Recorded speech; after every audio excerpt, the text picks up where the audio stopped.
Assalamualaikum and good day. Hi there, I'm Diana. We meet again for WE013 listening. I hope you're ready for our lesson today. This is our objective of the lesson today. By the end of this lesson, students should be able to understand simple phrases and expressions on familiar context. Now, before we start with our lesson, the next slide is a warming up activity for you. Give it a try, yeah? It's time to look at one of the most important brain functions of all, memory. Of course, to get to our next location, we'll need directions. So let's play a direction game.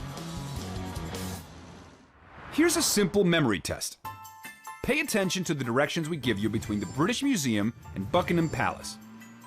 There are multiple routes, but remember the specific route we point out. We're going to ask you about it later. Here we go.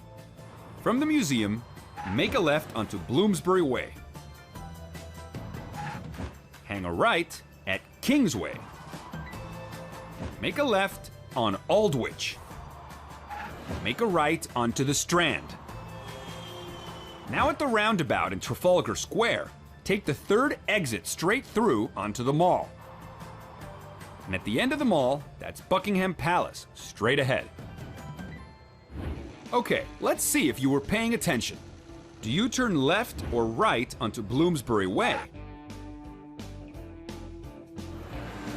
If you said left, you are correct. Do you turn right or left onto Kingsway?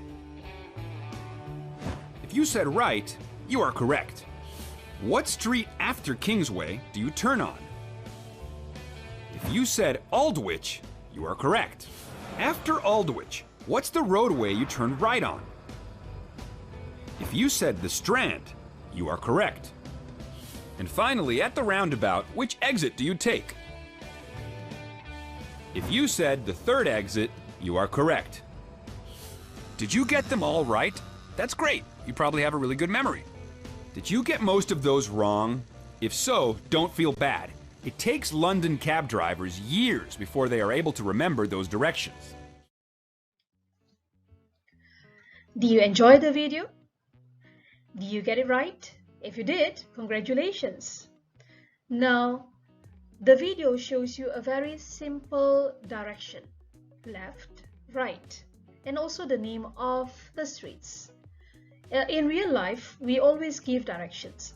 So we have to make sure when we tell others about direction, it is accurate. Although now you have ways to tell you where to go. Right. While listening, please remember these phrases and expressions as you answer the question. The first one is to introduce a new point. So you can hear this expression, now let me, allow me to, right, here is. My next point is. When you hear the speaker using these phrases, it means that he or she is trying to introduce a new point. Now, this is useful when you try to answer part 1 and part 2 of your listening paper. Remember, you are sitting for listening next year. So you have to pay attention to these phrases so that you can detect the new point introduced by the speaker.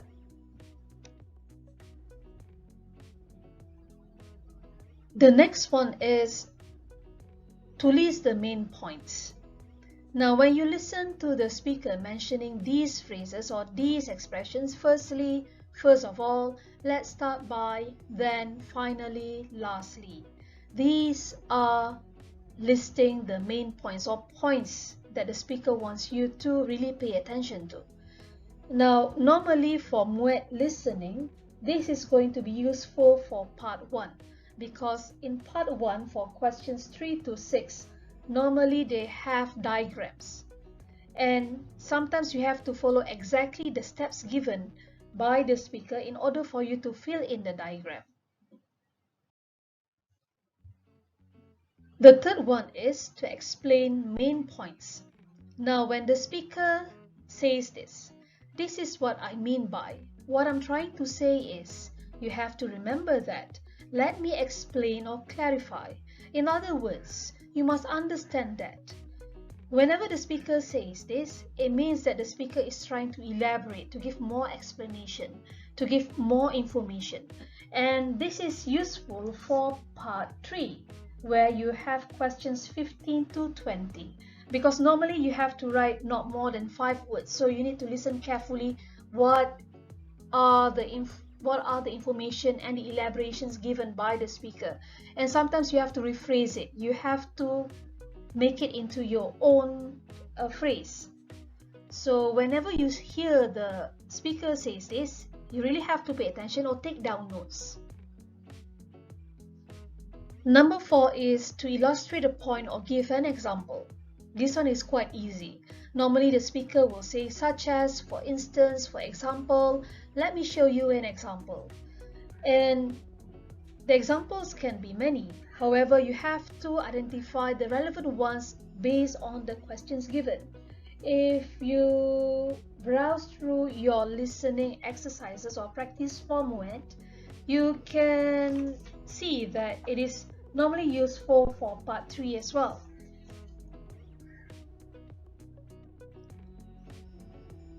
These are the phrases or words or expressions that the speaker uses whenever he or she wants to talk about another side of the issue or to disagree with something.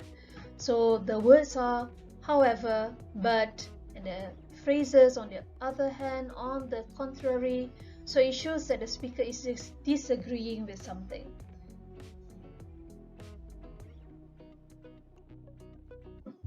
Finally, if the speaker wants to sum up the point or topic, normally these are the expressions that the speaker uses. Therefore, it is clear that in conclusion, to conclude, let me sum up. As you can see, this expression is useful, especially when the question asks you about the conclusion of a text or how the speaker feels about something. Now, shall we recap our objective for today, which is to understand simple phrases and expressions on familiar contexts.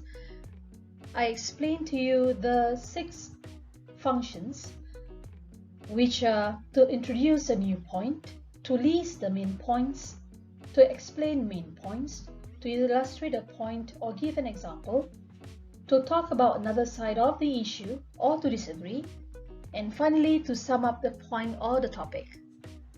I hope you are able to use these expressions when you are doing your listening so that you can identify the points or the answers for the listening task.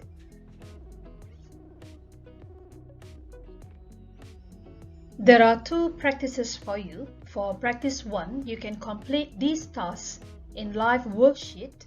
The link is given to you in the description below, and also you can ask your lecturer to give it to you. And the second practice is given in a Google form and your lecturer will provide it for you. Give it a try, yeah? That's all for today. I hope you have learned something useful today, and thank you. Stay safe. Bye.